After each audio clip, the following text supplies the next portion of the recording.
Hello मेरे प्यारे बच्चों, स्वागत है आपका एसबी सर क्लासेस के एक और बेहतर वीडियो में।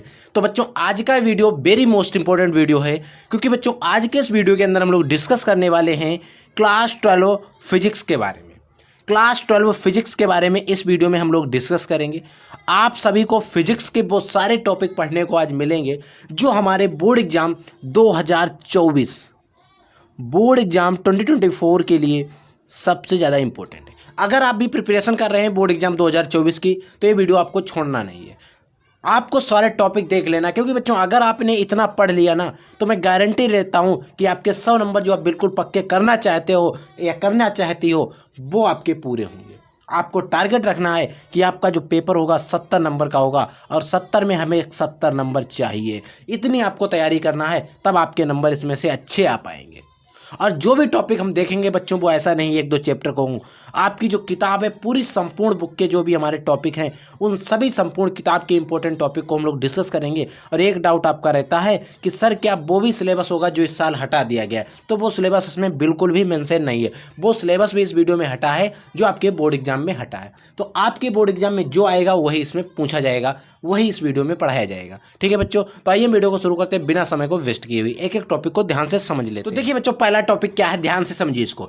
वैद्युत आवेश क्या होता है? आपको विद्युत आवेश के बारे में पढ़ना। और ये बोर्ड एग्जाम में क्या होता है, 1 से 2 नंबर में टॉपिक हमसे पूछ लिया जाता है, 1 से 2 नंबर में। ठीक है बच्चों, अगला टॉपिक है रेखीय आवेश घनत्व।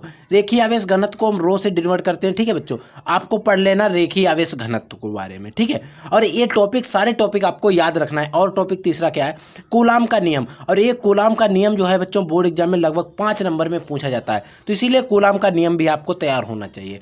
अगला है कि वैद्युत द्विध्रुव आघूर्ण। वैद्युत द्विध्रुव आघूर्ण क्या होता है? वह वैद्युत निकाय जिसमें 2 बराबर परंतु विपरीत प्रकार के बिंदु आवेश एक दूसरे से बहुत कम दूरी पर रखे हैं, उन्हें वैद्युत द्विध्रुव आघूर्ण कहलाता है। आपको याद रखना है।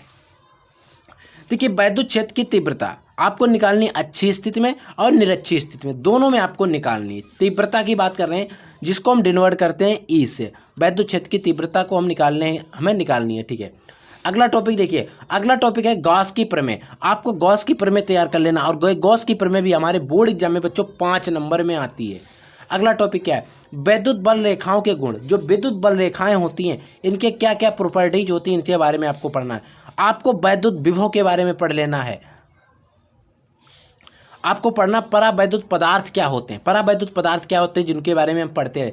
समविभव पृष्ठ क्या होता है? समविभव पृष्ठ एक ऐसा पृष्ठ होता है बच्चों, जिसके सभी बिंदुओं पर वैद्युत विभव समान होता है, समविभव पृष्ठ कहलाता है। क्योंकि वो सारे टॉपिक हम बता सकते हैं जो छोटे टॉपिक हैं, और बड़े बड़े टॉपिक हम आपको नहीं बता सकते, तो ये टॉपिक आपको तैयार करना है। अगला टॉपिक तैयार कर लीजिए, वैद्युत विभव। मैं कहता हूँ अगर आपने इस वीडियो में बताए हुए सारे टॉपिक तैयार कर लिए, तो आपका बोर्ड का एग्जाम अच्छा हो जाएगा, ये मेरी गारंटीड है। अब देखिए, वैद्युत द्विध्रुव के कारण अच्छी स्थिति में किसी बिंदु पर वैद्युत विभव के लिए सूत्र स्थापित करना। अभी हमने वैद्युत क्षेत्र की तीव्रता निकाली थी E इक्वल टू, अब हमें विभव यानी कि B इक्वल टू निकालना है। हमने आपको सारे सूत्र पढ़ाए हैं, आप वहां से जाकर देखेंगे और आप निकालेंगे।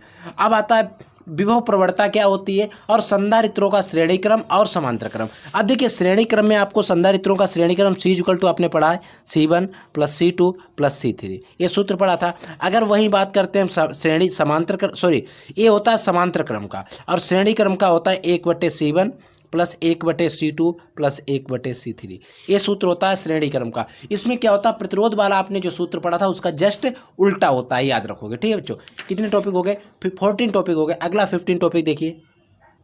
देखिए, अगला टॉपिक है बच्चों ओम का नियम, किरचॉफ का नियम, अनुगमन वेग। आपको तीनों टॉपिक बिल्कुल ध्यान से पढ़ने हैं, और सारे बोर्ड एग्जाम में पूछे जाते हैं। अगला टॉपिक देखिए, विभव मापी क्या होता है, यानी कि जो विभव मापी हमने आपको पढ़ाया था, और ये विभव मापी आपके जब बोर्ड एग्जाम में आएगा ना, तो सीधा 5 नंबर में आएगा। ठीक है, अगला टॉपिक है हमारा धारा घनत्व क्या होता है। आपको धारा घनत्व के बारे में पढ़ना है। ठीक है, अगला टॉपिक क्या है, व्हिटस्टोन सेतु सिद्धांत क्या है। आपको व्हिटस्टोन सेतु का सिद्धांत पूरा पढ़ना है। ठीक है, अगला है चुंबकीय क्षेत्र क्या होता है। चुंबक के चारों ओर का जो क्षेत्र होता है बच्चों, उसे हम चुंबकीय क्षेत्र कहते हैं। आप इसकी परिभाषा याद रखोगे, 1 नंबर में पूछी जा सकती है। लॉरेंज बल क्या होता है, बायो सावर्ट का नियम। सारे टॉपिक इंपॉर्टेंट है। अगला टॉपिक देखिए, हम आपको जल्दी से सारे टॉपिक बता देते हैं। एम्पियर का परिपथीय नियम आपको तैयार कर लेना, और ये भी बोर्ड एग्जाम में कई बार आया। अब बच्चों बात आती है क्यूरी का नियम। क्यूरी का नियम भी आपको तैयार कर लेना है। ठीक है, अगला टॉपिक देखिए, अगला गैल्वेनिक सेल, गैल्वेनो सेल। अगला चुंबकीय फ्लक्स, फिर है स्वप्रेरण गुणांक, और एक आता है भ्रमर धाराएं। ये सारे टॉपिक आपको तैयार करते हुए चलना। अगला टॉपिक देखिए बच्चों, अगला टॉपिक क्या है? फैराडे का नियम, लेंज का नियम, ट्रांसफार्मर सचित्र वर्णन 5 नंबर में पूछा जाएगा। सूक्ष्म तरंगें क्या होती हैं, परावैंगनी तरंगें क्या होती हैं, एक्स किरणें क्या होती हैं, तीनों आपको एक एक 2 लाइन की डिफिनेशन है, पढ़ लेनी है। मैक्सवेल का विद्युत चुंबकीय तरंग सिद्धांत आपको पढ़ लेना है। आपको लेंस की फोकस दूरी, निकट दृष्टि दोष, दूर दृष्टि दोष, सारा कुछ पढ़ लेना है। मानवनीति समंजन क्षमता के बारे में आपको पढ़ना है। आपको खगोलीय दूरदर्शी के बारे में पढ़ लेना है, हो सके तो सूक्ष्मदर्शी भी देख लेना। संपर्क में रखे 2 पतले लेंसों की फोकस दूरी में कैसे निकालने, इसके बारे में पढ़ लेना है। हमें लेंज का नियम पढ़ लेना है। लेंज का नियम का आपको सूत्र आना चाहिए, ठीक है, और ये पूरा डेरिवेशन आपके बोर्ड एग्जाम में आएगा। प्रकाश का व्यतिकरण आपको पढ़ लेना, प्रकाश के संपोषी और विनाशी दोनों व्यतिकरण, ठीक है। फिर आता है हाइगन्स का द्वितीयक तरंगिकाओं का सिद्धांत समझाइए, यानी कि हाइगन्स का द्वितीयक तरंगिकाओं का सिद्धांत क्या है, तथा अब जब आपको सिद्धांत पता हो जाएगा तो इसके आधार पर प्रकाश के परावर्तन और अपवर्तन की व्याख्या भी आपको करनी है। अगला टॉपिक देखिए, अगला टॉपिक है बच्चों यंग के द्विस्लिट प्रयोग। अब बच्चों यंग का द्विस्लिट प्रयोग इस बार इस टॉपिक से हमारे नीट के बोर्ड एग्जाम में क्वेश्चन आए थे और जेईई एडवांस में इससे क्वेश्चन आते हैं बच्चों, ठीक है। प्रकाश वैद्युत उत्सर्जन के नियम क्या होते हैं, फोटोन क्या होता है, दी ब्रोगली की तरंगे पढ़ना, दी ब्रोगली तरंग दैर्घ्य का एक सिद्धांत है उसको पढ़ना, बोहर की परिकल्पना पढ़ लेना, इसकी कमियां। बोर्ड एग्जाम में कभी 1 से 2 नंबर में बोहर परिकल्पना की कमियां, बोहर का मॉडल जो था उसकी कमियां क्या थी। रदरफोर्ड का अल्फा कण प्रयोग पढ़ लेना आपको, ठीक है। और लास्ट हमारा जो टॉपिक है प्रकाश विद्युत उत्सर्जन से संबंधित आइंस्टीन की समीकरण, half mv² maximum h minus h mu zero, इसके बारे में आपको पढ़ लेना है। और ये जो टॉप 50 टॉपिक थे हमने आपको बता दिए, इन 50 टॉपिक को आपको तैयार करके जाना है, बोर्ड एग्जाम से पहले तैयार कर लेना है। अगर आपने अभी तक प्रिपरेशन नहीं की है तो आप इन सभी टॉपिक को बिल्कुल तैयार कर लीजिए। अगर आप कोचिंग पढ़ते हैं, कहीं भी पढ़ते हैं, तो आप ये टॉपिक जरूर पढ़ लेना बच्चों, क्योंकि ये टॉपिक आपके बोर्ड एग्जाम में आएंगे और आप चाहे किसी भी पेपर को उठा के देख लेना, आपको प्रीवियस ईयर में एक क्वेश्चन जो टॉपिक हैं वो मिल जाएंगे, और खासकर 2022 में और 20 में तो ज़्यादा ही मिलेंगे, ठीक है बच्चों। तो आई होप आपको वीडियो पसंद है, वीडियो पसंद है वीडियो को लाइक कर देना, चैनल पे नए चैनल को सब्सक्राइब कर देना। I will take a next class, तब तक के लिए जय हिंद, वंदे मातरम, टाटा, बाय बाय।